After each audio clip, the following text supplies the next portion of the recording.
भारतीय धर्म की शिक्षण पद्धति प्रतीक पूजा के रूप में प्रचलित हुई है। धर्म और अध्यात्म के रहस्यों को भारतीय धर्म में प्रतीक प्रतिमाओं के माध्यम से समझाया गया है। देवताओं की विभिन्न आकृतियाँ, उनके आयुध, वाहन एवं अनेक मुख हाथ निर्धारित करने के पीछे यह उद्देश्य है कि देव परंपराओं के साथ जुड़े हुए नियमों, तथ्यों, रहस्यों से सर्वसाधारण को समझने समझाने का उत्साहवर्धक आकर्षण बना रहे।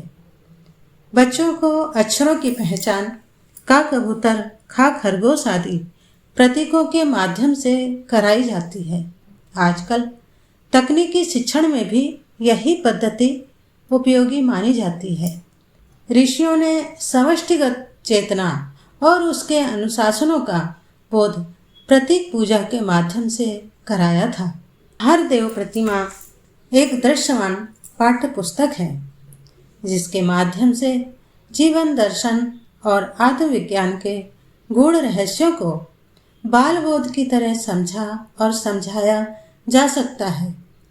पुस्तकें तो शिक्षित वयस्क ही पढ़ समझ सकते हैं, पर प्रतिमा प्रतीकों के दृश्य स्वरूप के सहारे सामान्य जन भी बहुत कुछ जान और सीख सकते हैं।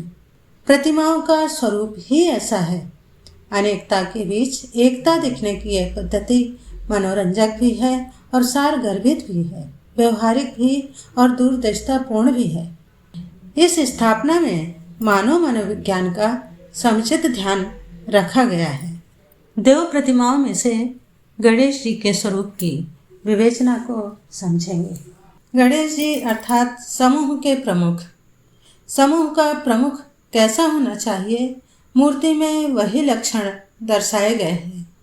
बड़े कान, अधिक सुनने की क्षमता, बड़ा पेट आंतरिक गंभीरता का प्रतीक है। लंबी नाक अक्षुण गौरव एवं प्रामाणिकता का प्रतीक है। छोटी आंखें बुरी बात देखने से रोकती हैं। हमें हर एक चीज़ सूक्ष्म दृष्टि से देखनी चाहिए। उनका एक ही दांत है। महाभारत ग्रंथ की रचना का समय आया तो प्रश्न उठा कि इसे लिखेगा कौन। व्यास जी ने इसके लिए गणेश जी को उपयुक्त समझा।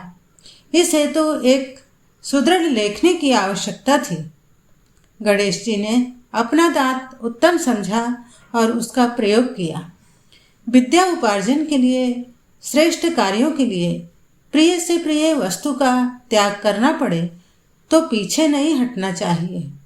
चूहा मनुष्य में जो पाप की वृत्ति है, यह उसी का बोधक है। गणेश जी उस पर सवारी करते हैं, उस पर चरण प्रहार करके उसे दबाए रहते हैं, ताकि ऐसी वृत्ति किसी में ना पनपने पावे। चूहे का एक गुण भी है, संचय वृत्ति। अनुकूल समय में ही प्रतिकूल स्थिति का भी भोजन इकट्ठा कर लेता है। यह इसकी दूरदर्शिता, विवेकशीलता है। गणेश जी बुद्धि के देवता हैं। सद्ज्ञान ही गणेश है। विवेक रूपी गणेश का स्वरूप निर्माण करते समय तत्वदर्शियों ने उनकी दो दिव्य सहेलियों का भी चित्रण किया है। आत्मबल और भौतिक सफलताओं का सारा क्षेत्र विवेक पर आधारित है।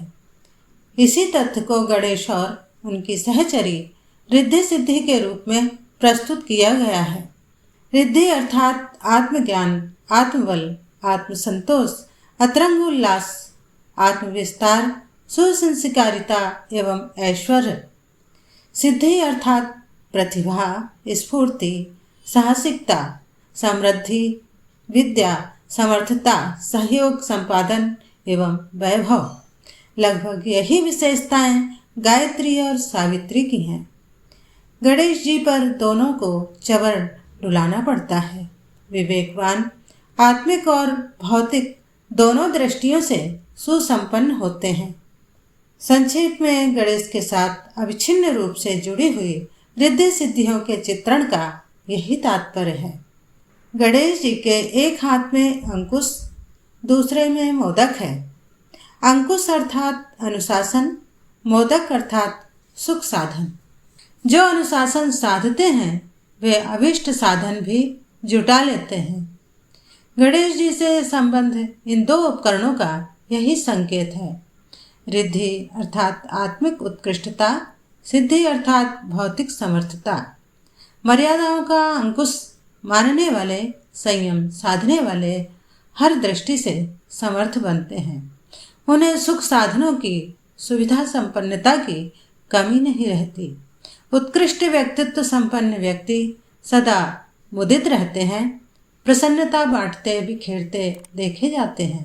यही मोदक है जिससे हर घड़ी संतोष आनंद का रसवादन मिलता है। विवेकवान का चुंबकीय व्यक्तित्व दृश्य और अदृश्य जगत से वे सब उपलब्धियां खींच लेता है जो उसकी प्रगति एवं प्रसन्नता के लिए आवश्यक हैं।